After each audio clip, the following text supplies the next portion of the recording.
Deedz taught kindergarten with the steady bravery of a woman who could tie 6 tiny shoes, explain sharing to a room full of miniature warlords, and remove glitter from her hairline 3 days after a craft project. By 3:15 each afternoon, she had usually answered 12 existential questions, prevented at least one marker-related tragedy, and been handed a dandelion stem with the solemnity of a royal offering. She was also, somewhat unfairly, the kind of woman men noticed immediately and horses trusted instinctively.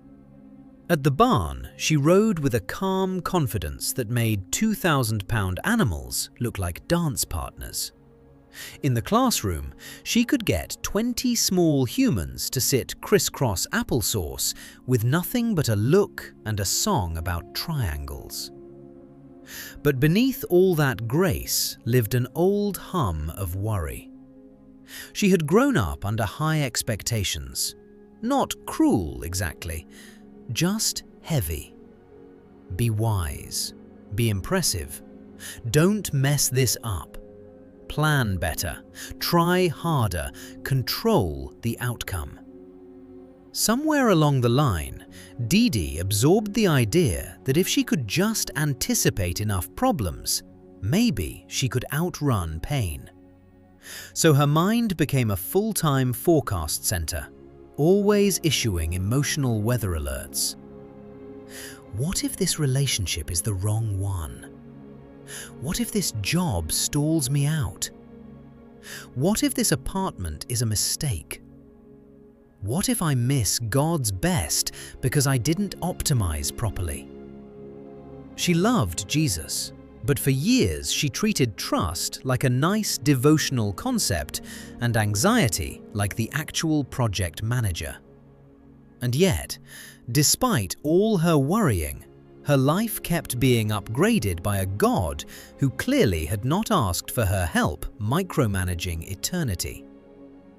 The boyfriend who broke her heart in college made room for the man who, in hindsight, had the emotional depth of a decorative throw pillow. The job she cried over losing led to a teaching role at a better school with kinder leadership, brighter classrooms, and health insurance that did not feel personally insulting. The rental house that fell through at the last minute opened the door to a sunnier apartment near the barn, with creaky hardwood floors and a kitchen window that caught the morning light like a blessing with curtains. At the time, none of it felt like blessing.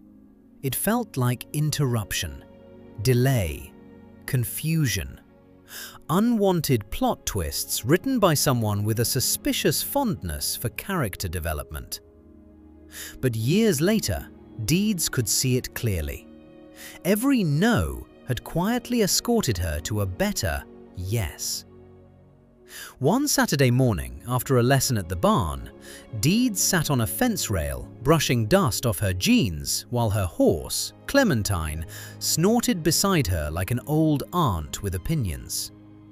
She thought about the relationships she had grieved, the jobs she had strained to keep alive, the living situations she had tried to force into permanence. So much mental energy had gone into rehearsing disaster, drafting imaginary rescue plans, and acting like the future was a group project she had to carry. She laughed out loud, partly at herself, partly because Clementine chose that exact moment to try eating her sleeve. "Honestly," Deedz said, rubbing the mare's neck, "worry is such a scam." It had promised protection and delivered exhaustion.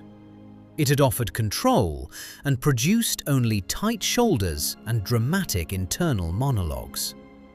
Meanwhile, Jesus had been quietly, steadily upgrading everything in slow motion. Not always quickly, not always obviously, but unmistakably. The failed relationships had refined her standards and protected her from settling. The closed work doors had led her toward children, where her warmth and strength actually belonged. The unstable housing seasons had walked her into safer, lovelier spaces. Even the disappointments had stripped away the illusion that she was the architect of her own rescue. God was. And not in a cold, mechanical way, in a deeply personal, ridiculously faithful way.